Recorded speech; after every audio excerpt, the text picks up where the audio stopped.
Yo, ahora sí, formalmente buenos días a todos y todas las que nos acompañan la mañana de hoy. Ya estamos listos con el expositor, que es de una empresa amiga de la Cámara y asociada en la Cámara, como lo es el Banco Nacional. Tenemos con nosotros al licenciado Luis Mariano Morera, que es licenciado en Contaduría Pública y Finanzas y que actualmente es el gerente de la sucursal del Banco Nacional en Curridabat. Don Luis Mariano, todo listo, su espacio. Muchísimas gracias, Catherine. ¿Me confirma si Mucho me escuchan? Lo Sí. escucho bien, ajá. Bueno, bueno, muchísimas gracias y de verdad que qué oportuno el espacio y me siento bastante complacido de poder dirigirme hoy a ustedes. Es un reto bonito y me reta, dado que es un público al que admiro muchísimo. Valga la ocasión para decirles que siempre he admirado mucho a ustedes, ¿verdad? Que son emprendedores, microempresarios, trabajadores independientes, ¿verdad? Que día a día pues son muy valientes, ¿verdad? Y aportan muchísimo al país en generación de empleo y bueno, entonces toda mi admiración para con ustedes. Eh, bueno, esto es como parte de un programa que el banco tiene junto con la Cámara de Industrias de temas de finanzas responsables, ¿verdad?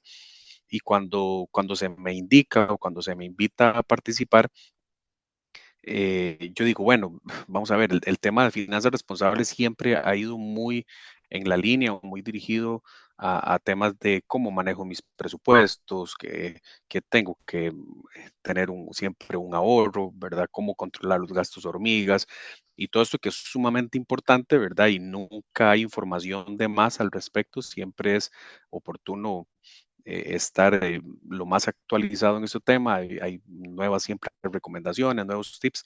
Sin embargo, cuando se me plantea, yo digo, bueno, ¿por qué no hacemos algo un poquito diferente, verdad? ¿Por qué no hablamos de un tema que es el que les traigo por acá, que inmediato les comparto,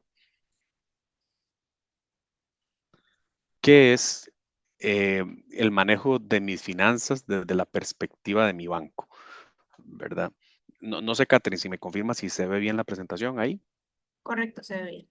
Ok, gracias. Y a lo mejor ustedes están diciendo, bueno, ¿para qué ocupo yo saber cómo soy un buen cliente, verdad? O cómo manejo bien mis finanzas desde la perspectiva de mi banco. ¿Por qué me debe interesar? Más bien, lo frecuente es la dirección contraria, ¿verdad? Cómo el banco me ofrece a mí ser un buen banco, valga la redundancia. Eh, pues en eso me quiero enfocar porque sí es importante, o sea, sí hay tips, sí hay cosas muy importantes que debemos conocer de cómo ser un buen cliente para el banco y sacar provecho de muchísimo, ¿verdad?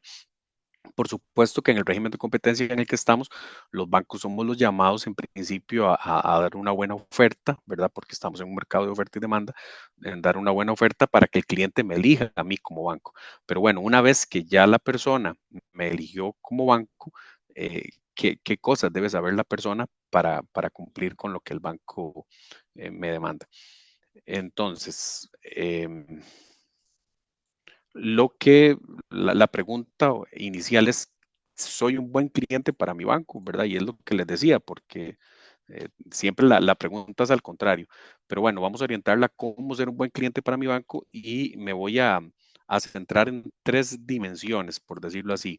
Una que es la parte de captación, algo muy importante. La orientación es desde la perspectiva del banco, ¿verdad? De hecho, ese es el título de la charla. Por eso quise mantener términos que son como propios del banco, ¿verdad? Porque de repente en algún momento ustedes los escuchan y tal vez no van a entender. Bueno, captación se refiere a todo lo que, la palabra lo dice, todo lo que captamos de los ahorrantes, de los inversionistas, ¿verdad? Entonces, bueno, una de las dimensiones va a ser captación, la otra va a ser cumplimiento y la otra va a ser desde el área, por supuesto, de crédito o de colocación, como le llamamos los bancos, que por supuesto es sumamente importante. Entonces, para ir iniciando, perdón, con esa primera dimensión de captación, aquí tal vez es importante preguntarnos eh, por qué es importante invertir. Y les decía hace un rato que no íbamos a entrar tal vez en estos temas de finanzas responsables y lo que ya es más habitual, pero sí es importante hacer un pequeño repaso para luego aterrizar en lo que me interesa cubrir. Entonces, bueno, invertir no es solamente llegar y depositar los dineros o mis dineros en una entidad, ¿verdad? En realidad es muchísimo más los elementos que me son de beneficio y que pueden convertirme en un inversionista sofisticado, ¿verdad? Y de esta manera, el inversionista sofisticado sacar mayor provecho y rentabilidad de los dineros y otros beneficios que el banco le da, ¿verdad? Porque no es solamente un tema de intereses, hay otros beneficios que la persona puede tener en la banca al manejar bien esas inversiones. Entonces hay muchísimos temas que tenemos que ver, como por ejemplo el plazo en el que invierto, el canal en el que invierto. Cuando decimos canal nos referimos a si la persona va a la oficina a hacerlo, ¿verdad? Una oficina presencial, hacer la fila, tomar la ficha y todo eso, o si lo hago desde una plataforma que, por cierto, es más rentable, ¿verdad? No sé si ustedes lo sabían, pero de repente cuando tienen un dinero que van a invertir a cierto plazo, el hacerlo por medio, bueno, en nuestro caso Banco Nacional, de Internet Banking o BN Móvil, pues le genera hasta una rentabilidad un poquito mayor que venir a hacerlo a la oficina. Entonces no solamente me ahorro el ir y esperar y el hacer la fila y todo lo que eso conlleva, sino que me paga un poquito más. Entonces también es de paso una invitación para utilizar canales digitales. Este, bueno, y además ver cuál es el producto ideal para mi inversión, porque de inversiones hay muchísimos tipos y a eso es a lo que voy. Ahí yo los invito a hacer como un ejercicio y es cerrar los ojos por un momento y decir, bueno, ¿para qué voy yo a ahorrar o a invertir? ¿Cuál es mi fin? ¿Cuál es el horizonte de tiempo o de meta que tiene esa inversión o ahorro que estoy haciendo, ¿verdad? Entonces, según cada fin o producto, que tengamos, va a haber un producto ideal, ¿verdad? Y eso es lo que quiero mostrarles. Y vamos a hacerlo como una escalerita, ir pensando en una escalera. Entonces, si yo tengo el dinero en mi cuenta para el uso diario, utilicemos el ejemplo, por ejemplo, de una panadería se me ocurre. Entonces, bueno, yo, como es un negocio muy cíclico, la ciclicidad es muy rápida, ¿verdad? Todos los días tengo que comprar insumos, todos los días vendo, todos los días ingresan dineros en mi cuenta y esa dinámica de negocio, pues lo ideal es que yo maneje ese capital de trabajo en una cuenta, ¿verdad? Que ahí la represento mediante una tarjeta de débito. ¿Verdad? En una cuenta de ahorro, cuenta corriente, si por ejemplo esa persona que tiene la panadería tiene empleados, ¿verdad? Bueno, o tiene que pagar un recibo de luz, que dicho sea de paso, sé que las panaderías pagan bastante de electricidad. Porque sus hornos y todo consumen mucha electricidad, entonces sería bueno que yo fuese haciendo esas provisiones, ¿verdad? Para el corto plazo. Entonces, lo ideal es manejar los sobres. Nosotros tenemos unos sobres donde perfectamente el señor de la panadería puede decir, bueno, yo pago 150.000 colones de recibo de electricidad. Entonces voy y le digo a la misma aplicación que todos los días vaya y tome 5.000 colones de mi cuenta y me los deposita en ese sobre. ¿Qué ventaja tiene? Bueno, no lo tengo a disposición en mi cuenta, en mi tarjeta, ¿verdad? Que yo pueda confundirme, ir y utilizarlo y cuando llegó la fecha de pagar el recibo no tengo el dinero porque dice, lo movilicé junto con todo mi capital de trabajo, mientras que el sobre sí me lo tiene apartado, no me lo tiene al alcance de la tarjeta de débito, pero sí está a la vista y me genera también una rentabilidad mayor que el tenerlo en la cuenta. Entonces es sumamente útil. Pero ¿qué pasa si más bien la provisión es a un poquito más largo plazo? Porque es para pagar el marchamo, por ejemplo, a fin de año, o para pagar los aguinaldos. Entonces tenemos otros productos, y aquí menciono solo algunos, ¿verdad? Que es, por ejemplo, el ahorro programado. Entonces, el ahorro programado, bueno, la diferencia con sobres me genera un poquito mayor de interés y sí se establece un plazo. O sea, la persona llega y dice, bueno, yo quiero pagar con esto el marchamo, entonces voy a ponerlo para que a un plazo al 15 de diciembre. Entonces la persona al 15 de diciembre va a tener ese dinero y la funcionalidad es exactamente igual. Yo le puedo decir semanalmente, quincenalmente o mensualmente, según la dinámica del negocio, retíreme de mi cuenta tanto dinero y guárdemelo en ese ahorro programado. O bueno, o por qué no, voy a ir al mundial el otro año. Entonces quiero que ese dinero me lo guarde ahí, ¿verdad? Entonces también es un producto muy ideal. Y bueno, está a la vista, más sin embargo, lo ideal es que la persona cumpla el plazo que se hace. De hecho, si lo cancela antes, que puede hacerlo sin ningún problema, sí tiene, por decirlo así, una comisión, o no me gusta decirlo así, pero digamos que un pequeño castigo por no cumplir con el plazo, ¿verdad? Si no retirarlo antes, entonces a lo mejor si estoy invirtiendo en el producto que no es el ideal, a lo mejor la rentabilidad no va a ser la misma y tal vez por liquidarlo antes le pierdo intereses que pude haber ganado porque tal vez el producto que debía haber escogido era desde el principio el sobre, por decir un ejemplo. Y también están, por supuesto, que los certificados de depósito a plazo, los fondos de inversión, que también son una gran opción para cuando ya tengo el dinero y lo quiero guardar a cierto plazo, porque tal vez simplemente es un ahorro y no lo tengo ahí nada más como por fines de inversión o porque mi horizonte de inversión es a más largo plazo, ¿verdad?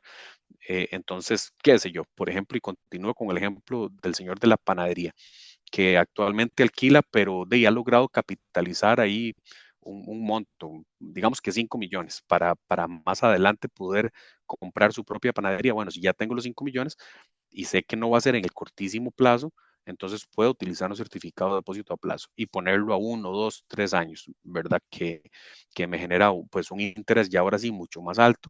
Eso sí es a plazo, ¿verdad? No debo, no puedo, mejor dicho, no debo retirarlo antes de que se venza, porque ya tiene que entrar en negociaciones y todo, y no sería lo ideal. Em, por ejemplo, en ese mismo caso del panadero o panadera que quieren en un plazo de 5 años comprar esa panadería, pero no tiene el dinero, sino que quieren ese plazo de 5, por lo menos ahorrar la prima, ¿verdad? Entonces el producto ideal es el ahorro programado, ¿verdad? Porque es tan flexible que usted puede escoger el plazo, puede escogerlo hasta 5 años si quiere, que todas las semanas le rebaje 10,000 colones y eso el sistema automáticamente lo va a hacer, usted ni cuenta se va a dar y cuando llegue los 5 años va a tener N o X cantidad de monto ahí ahorrado. Entonces es muy importante saber qué producto escoger y tal vez usted diga, bueno, ¿en qué le afecta al banco que escogí el producto que no era y lo tuve que liquidar antes y todo? Bueno, recuerden que el negocio del banco, por decirlo así, y aquí es donde quería aterrizar, les decía, porque la charla va orientada desde la óptica del banco. Recuerden que el negocio es la intermediación financiera, ¿verdad? Entonces, lo que vamos a hacer es tomar los dineros de los ahorrantes y prestarlo a las personas que requieren el dinero para algún fin. Y hay muchísimos planes de inversión. El banco presta para vivienda, presta para consumo, presta para vehículos y por supuesto que estos tipos de crédito tienen plazos diferentes, ¿verdad? Entonces, dentro de muchos rubros que le miden a los bancos, la SUGEF y otras entidades que nos regulan, tenemos que tener un calce de plazos, porque por ejemplo ahí se nos mide la suficiencia patrimonial, ¿verdad? Que no vamos a entrar en esos términos, pero tiene que haber un calce de plazos. Entonces, si tengo todos mis ahorrantes en cuentas de ahorro que son a la vista, el banco probablemente no pueda ir a prestar a largo plazo, por ejemplo, en vivienda, ¿verdad? O si todos me ahorran a largo plazo, no puedo tal vez prestar para capital de trabajo que lo requiere la gente.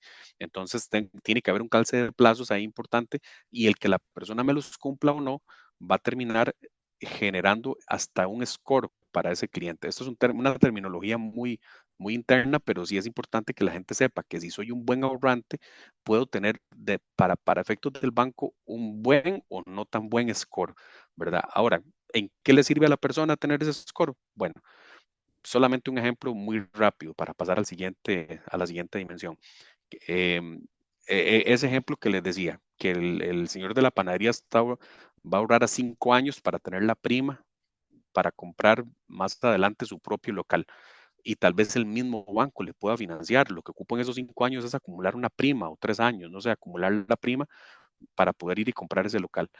Bueno, cuando llegue el final de ese plazo de 3 o 5 años donde ustedes van a estar acumulando esa prima, van a tener un buen score y ese score les va a servir ahora sí para cuando voy a ir a pedir el crédito para optar por mejores condiciones, en algunos casos campañas que les va a facilitar temas, qué sé yo, de peritos, de notarios, cosas así por el estilo, y estos beneficios los obtengo por haber sido un buen ahorrante. ¿Y cómo soy buen ahorrante? Insisto, bueno, manteniendo los productos en el plazo para el que son y escogiendo el producto ideal para ahorrar.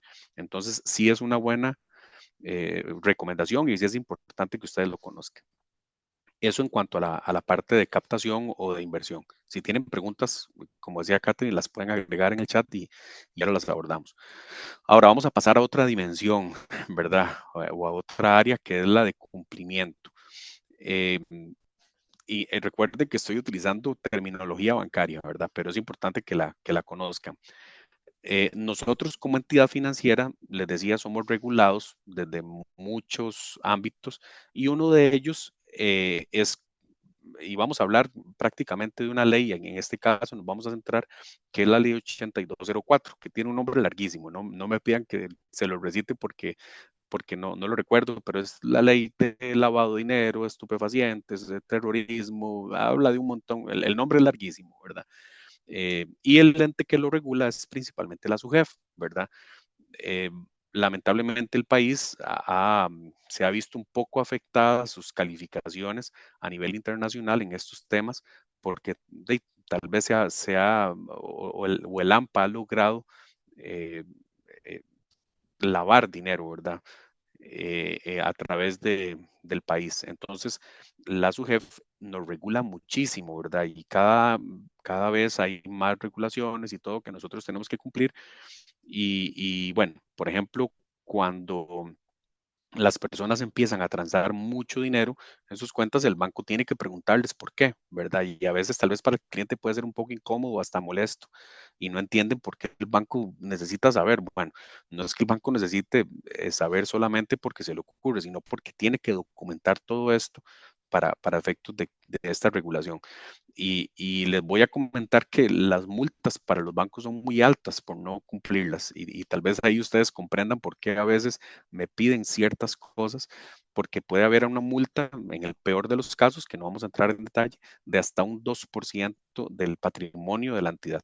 Y ustedes comprenderán que un 2% en el patrimonio del Banco Nacional es una suma muy, muy, muy alta.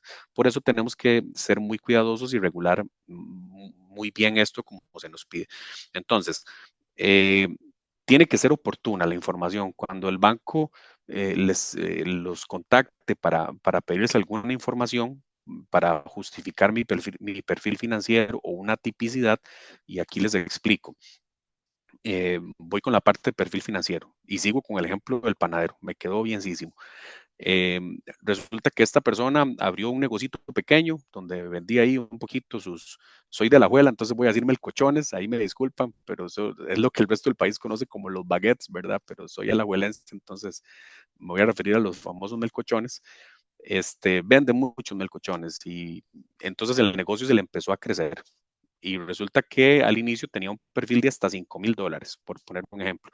Y en los primeros meses se mantenía dentro de ese rango, pero resulta que el negocio se le empieza a crecer y ya no da abasto y tiene que abrir una segunda panadería en el barrio. Entonces ya su perfil empieza a ser mayor a esos $5,000.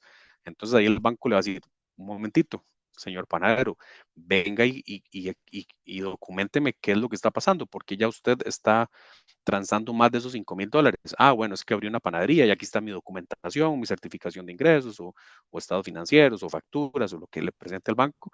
Ok, entonces el banco le eleva ese perfil financiero a $15,000, por poner un ejemplo. Y perfecto, el señor siguió haciendo su trabajo, empezó, sí, continuó creciendo, pero resulta que ya dos panaderías no eran suficientes, abrió una tercera y otras panaderías ya les pedían que les maquilara y que les vendiera el mayoreo. Entonces, cuando se dio cuenta en un plazo muy corto, superó ese nivel nuevamente de $15,000. Entonces, tal vez en cuestión de 6 meses, un año, el banco le vuelve a tocar la puerta y le dice, bueno, ocupo que me documente de nuevo qué pasó. Y él va a decir, pero ¿por qué? Si hace apenas 6 meses o un año ya me actualicé, ¿por qué me vuelven a pedir eso en tan corto plazo? Bueno, no es antojadizo, es porque ese nivel se superó y ahora tenemos nuevamente que justificar y ver cómo elevamos ese nivel. Y eso puede seguir sucediendo, ¿verdad? Entonces, la información tiene que ser oportuna, no puede ser que nosotros la requiramos porque así nos lo exige su jefe, perdón, y que se presente varios meses después, no podemos. Tiene que ser, por supuesto, que verás. Algo que nos ha sucedido mucho, ¿verdad? Es que tal vez la persona bueno, viene y vende un carro, ¿verdad? Entonces hacen la escritura y en mutuo acuerdo entre vendedor y comprador dicen, bueno, te lo voy a vender en 10 millones de colones, pero para ahorrarnos ahí un poco en gastos y qué sé yo, honorarios, impuestos, otras cosas, vamos a hacer la escritura por 7 millones de colones. Y así lo hacen y a la cuenta de la persona ingresan 10 millones de colones y no tiene un perfil transaccional para que ingrese ese monto en un solo tracto, ¿verdad? Entonces el banco, eso ya es una atipicidad, ¿verdad? Ya es algo que sucede atípico, no es lo normal, la persona no se dedica a vender carros, fue que vendió ese carro. Entonces lo va a llamar y le va a decir, don Mariano, venga, explíqueme a ver cómo fue que entró en su cuenta 10 millones, de dónde provienen, nada más documentemelo para yo justificar. Y le dice, claro, aquí está mi escritura. Y yo le voy a decir, no, pero espérese un momentito, la escritura dice que de 7 millones. Ah, es que pasó esto y esto. Pues no podemos porque la documentación que me está presentando no sustenta el monto que entró. Entonces hay que tener mucho cuidado porque a veces se complica mucho por querer ahorrarse un poco por un lado, se complica mucho luego justificar esos dineros. Entonces tiene que ser veraz.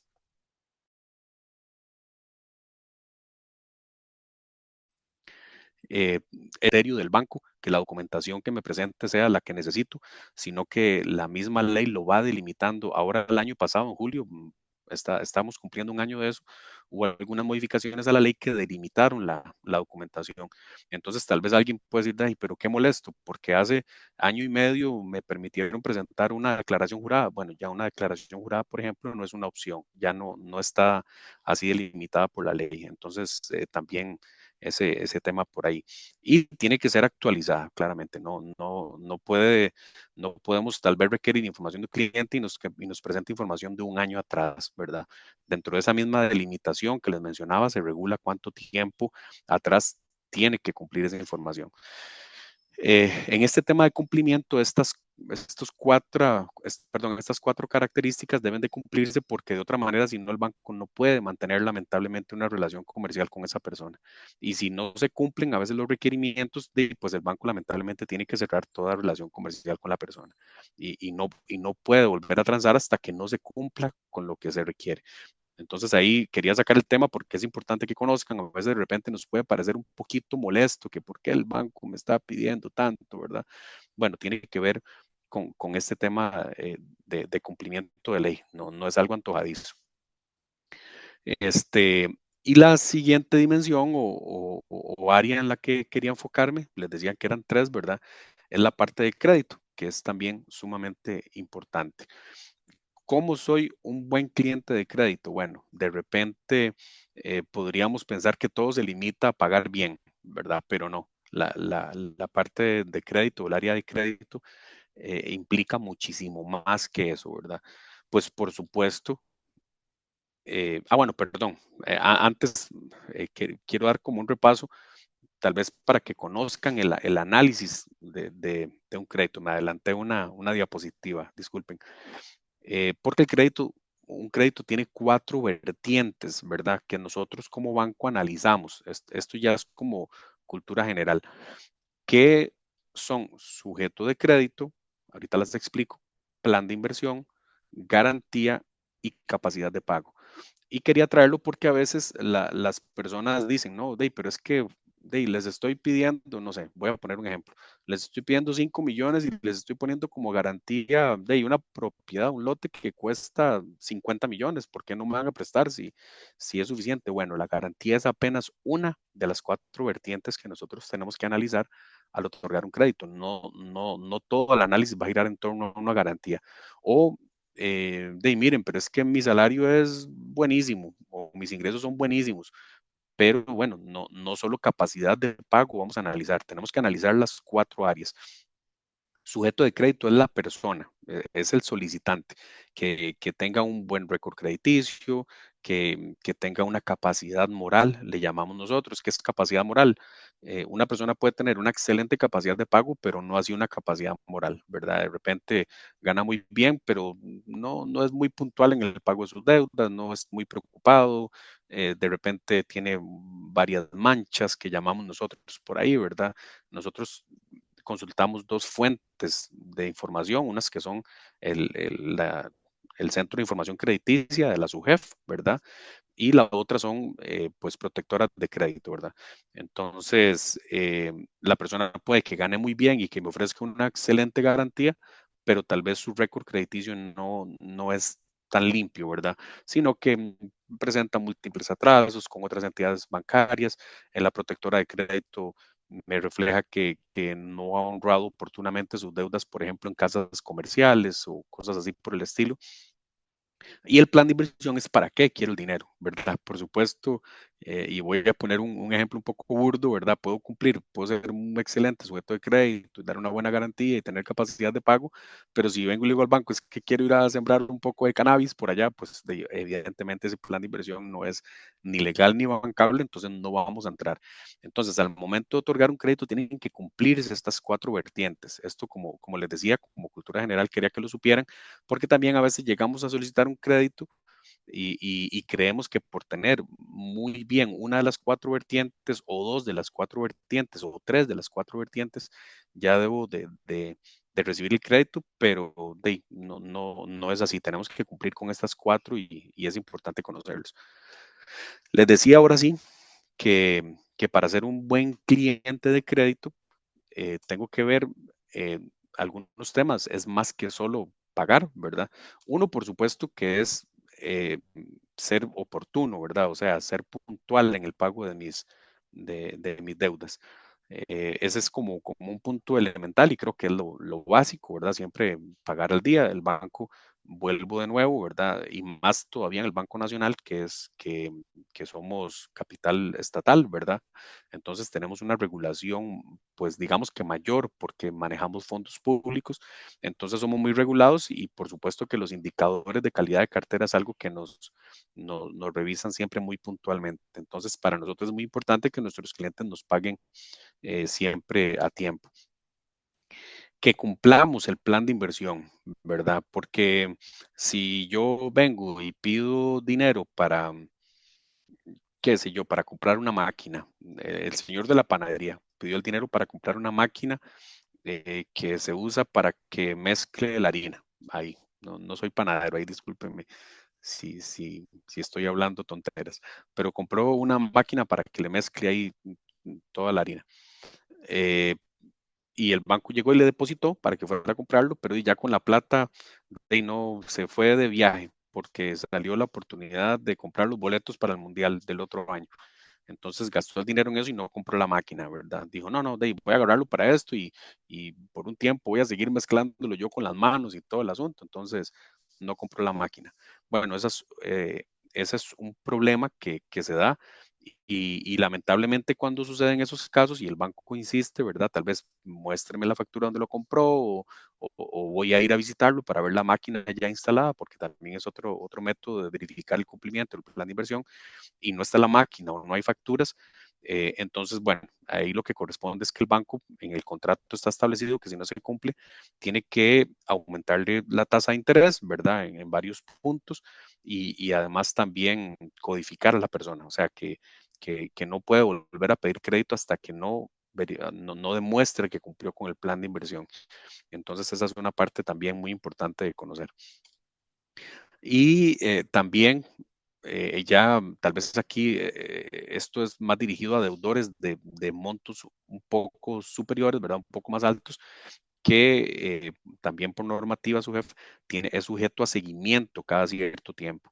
Entonces, cada año tiene que presentar alguna documentación como estados financieros o certificaciones de ingresos, cosas así por el estilo, es importante que lo cumplan, ¿verdad? Si una persona con cierto nivel de endeudamiento tiene que presentarnos estados financieros anuales y no lo hace, también puede verse afectado en incrementos de tasa de interés por temas contractuales que también lo van a afectar.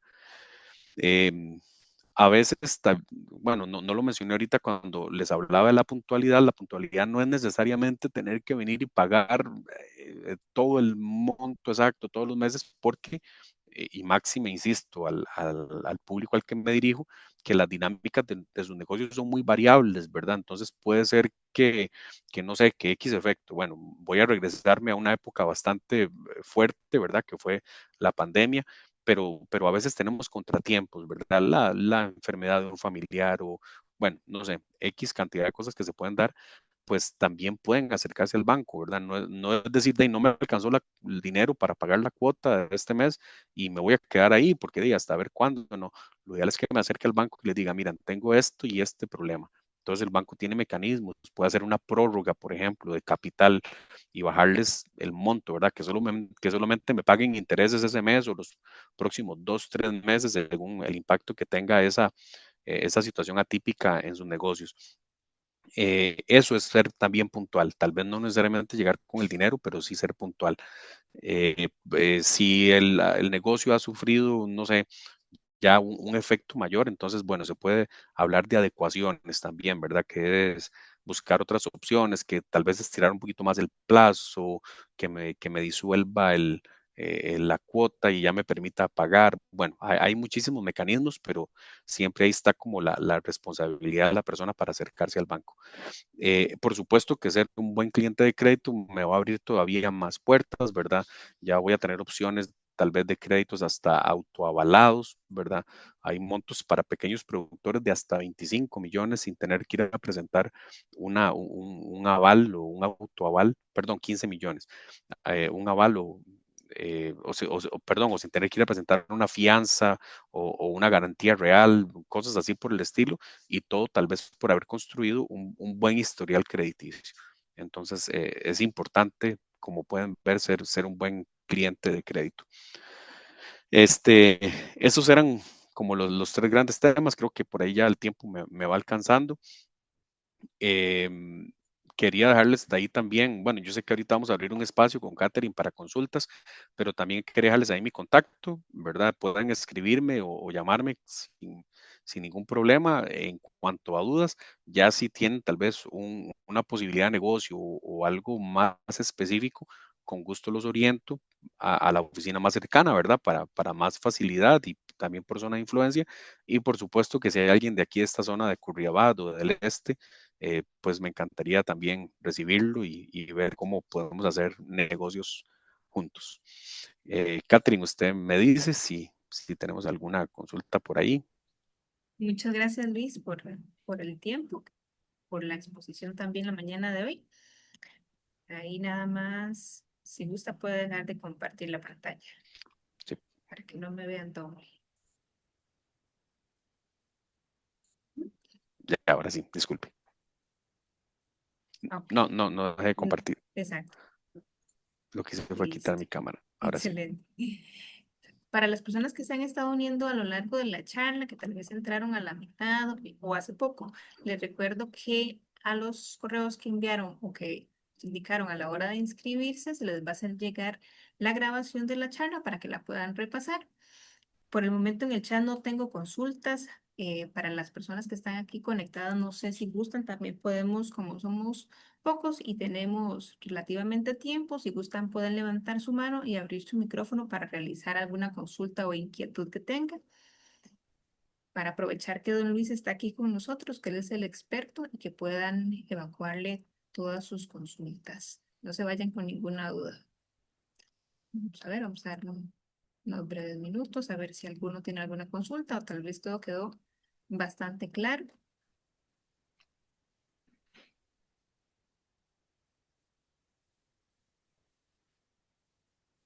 Bueno, don Bueno, Luis, parece que todo creo quedó que, bastante claro. creo que estuvo claro. Igual, como les decía, ¿verdad? Perdón, Ahí se me fue el audio que o tal vez solo. vuelva, es que aquí tengo la cámara y la cámara. ¿Me escucha? Ajá, ya ahí, ya regresó. Sí, ahora sí. No, espero que eso haya sido, ¿verdad? Que les haya quedado claro. Sí, es importantísimo, ¿verdad? Les va a dar muchísimas ventajas. llegar y escoger tal vez el producto adecuado, el tema de la información oportuna y todo esto les abre muchas puertas ahí que es bueno que el cliente aproveche. Igual ahí en la presentación les puse mi contacto por correo, por teléfono, con muchísimo gusto ahí. Si tienen dudas, me pueden escribir y ahí procuro evacuárselas, ¿verdad? O bien si se las hacen llegar a Catherine y que Catherine me las haga llegar y también por ese medio ahí se los podemos Vamos a ver. responder. En la presentación que les van a compartir, ahí va a llegar el contacto también. Veo que hay una por ahí, Tenemos una Catherine. pregunta, dice. José Alejandro nos consulta, por ejemplo, el INBU al prestar dinero solo se basa en garantía. La institución no hace un cálculo si el cliente puede pagar o no. ¿Cuál es la diferencia que ellos no hagan eso? Sí, bueno, no podría tal vez referirme a procedimientos o normativas que tenga el INBU, ¿verdad? Creo que sería un poco irresponsable de mi parte. Sí, tal vez puedo pensar que el INBU es una entidad muy diferente, la dinámica. Nosotros como banco estamos en un régimen de competencias y bueno, tenemos que proteger un montón de temas y también generar ganancias, ¿verdad? Recuerden que el Banco Nacional es probablemente el que más aporta en temas parafiscales a nivel nacional. O sea, digamos, a diferencia de un banco privado, que, que, que cuando llega y cierra sus estados financieros, la ganancia va para sus accionistas, ¿verdad? Sus dueños. En el caso del Banco Nacional, ahorita no recuerdo el porcentaje, pero más del 60% va para temas parafiscales. ¿Qué son los parafiscales? Bueno, esas partes de sus ganancias que son bastante grandes, ¿verdad? Una parte va para la Comisión Nacional de Emergencias, otra va para el Infocop, otra va para el IBM de la caja, o sea, se distribuye, el Banco Nacional aporta muchísimo a la seguridad social del país y eso aprovecho el paréntesis para mencionarlo porque a veces no lo sabemos y es sumamente importante. En el caso del INBU es más un tema hasta de bien social, ¿verdad? Porque otorga los bonos de vivienda, cosas así por el estilo. Entonces, a lo mejor y ellos no se tienen que enfocar tanto en medir capacidad de pago, ¿verdad? Sino básicamente como ver esa parte de la garantía, porque inclusive el bono hasta lo dan, ¿verdad? También se financia una parte, inclusive mucho se hace a través de los bancos. Nosotros como Banco Nacional otorgamos, ¿verdad? Bueno, no otorgamos, sino que tramitamos los bonos de vivienda también. Entonces, si una persona necesita optar por ese bono y por una parte de financiamiento, puede venir al Banco Nacional y aquí nosotros se lo tramitamos. Pero en el caso del limbo, insisto, me parece, no conozco mucho, no soy la persona más apta para hablarlo, pero va un poco más dirigido a ese tema de bien social. Entonces, el asegurarse esta capacidad de pago tal vez no sea la premisa de ellos. Vamos a ver, aquí también luego José Alejandro pone los bonos, los tramita en el Sí, los bonos Bambi. los tramita el Bambi, Ujú. claramente. Nosotros no otorgamos bonos. Lo que hacemos es que se puede ver a través nuestro. La persona, digamos, va a comprar su casa y se va a financiar, pero quiere optar por una parte de bono, todo el trámite lo puede hacer a través del Banco Nacional y nosotros por supuesto que llegando al Bambi, tramitamos esto por el mismo cliente. No es que nosotros lo tramitamos en realidad, sino que nosotros llegamos al Bambi y le decimos, ok, Mariano Morera me está pidiendo un bono